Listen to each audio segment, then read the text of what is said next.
Assalamualaikum semua, selamat petang. Jadi hari ni adalah pada 3 Jun 2025. So kita nak recap balik setup kita pada tengah hari tadi, iaitu Sunlight. Baik, untuk setup Sunlight ni untuk yang baru lagi mendengar, it is actually setup yang berlaku pada jam 12. Okay, berlaku jam 12. Yang mana kita mula tengok zone tu bermula jam 12. Mula jam 12 lah. Jam 12 kita akan nampak satu zone, iaitu pada zone 3964, 3953. Which is waktu itu zone tu dah ada. Dan kita menanti untuk candlestick arah. Candlestick arah ni adalah candlestick yang mana ianya buka daripada dalam zone dan close di luar zone. Iaitu pada candlestick pada jam 12.05 ni, pada jam 12 minit ni, ianya telah terbentuk satu candlestick arah. Yang mana waktu ini kita nak execute untuk buy position, whether buy dalam zone ni ke ataupun within 5 tick di luar zone lah. Untuk low risk is kita mencari di dalam zone. Baik, so macam this case, risk saya tengok dekat sini adalah 11 tick. Zone ni seluas 11 tick. Seluas 11 tick. So saya akan execute buy order. Baik, saya execute buy order. Dan saya dengan targetnya kat mana? Kita dah buy. Arahnya adalah arah buy. Jadi kita nak target ke mana? Kita nak cuba target di 3984 ataupun 3994. Depends lah kepada anda punya strategi. So sekarang ni the best is dalam zone. Okay. So sekarang ni kita menunggu sampailah ianya ke TP kita, iaitu di sini asalnya. Kita nak TP kat sini ni. Sorry, saya cadang tadi saya nak TP 2. Which is saya nak TP kat sini. Tapi kalau nak TP 2 ni saya nak buat break even lah. Okay, kalau berlaku saya nak buat break even. So sekarang ni kita lihat market pun dah tutup waktu ini. Waktu 12.25, 12.30. Market tutup. Alamak. Dia buka dengan gap buy. Dia buka dengan gap. Tapi bila dia buka dengan gap, ini tak jadi masalah.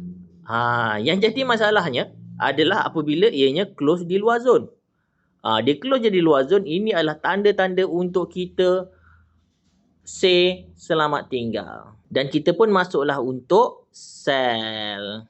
Yang mana kita kena cut position kita. Jadi kita pun cut lah position kita. Anda boleh cut di sini ataupun anda cut lah semasa dia dalam zone. So bergantung kepada anda. Jadi macam case saya tadi, saya menunggu ianya retrace balik sedikit di dalam zone. Which is pada 3953 ni.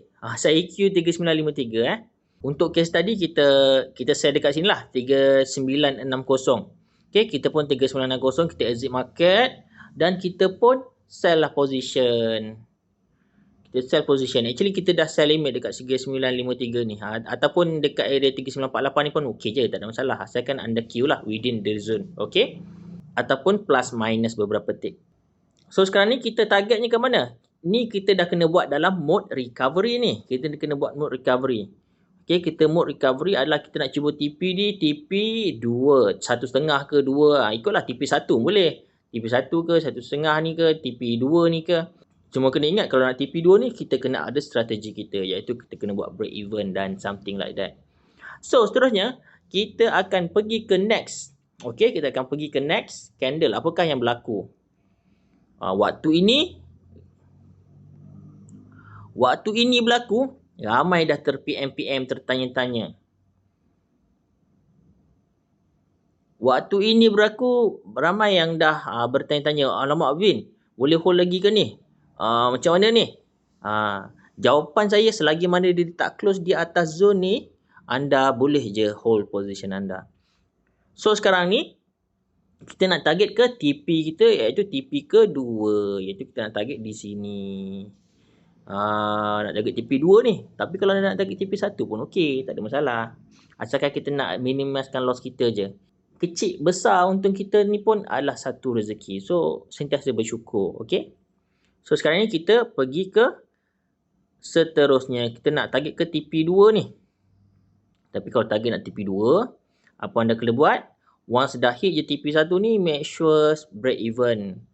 Break even beberapa tick lah di bawah entry anda. Okay, kemudian kita pun pergi naik. Oh, trigger TP. Dah trigger TP, dapatlah scan harga. Ataupun mungkin tadi anda dah entry atas ni ada cut loss dekat sini. So mungkin beberapa ratus lah. Tapi at least ada still ada ratus-ratus tu. Ataupun siapa yang ni tadi boleh dapat dekat sini, sekitar sini ke, atau bawah sikit lagi tadi ke. So lagi banyak lah untungnya. Cuma dengan syarat make sure break even lah. Itu yang penting. Dan satu lagi pesan saya, apabila anda dah commit untuk trade, recovery mode adalah bukannya satu pilihan tetapi satu tanggungjawab anda. Semoga bermanfaat. Assalamualaikum dan salam sejahtera.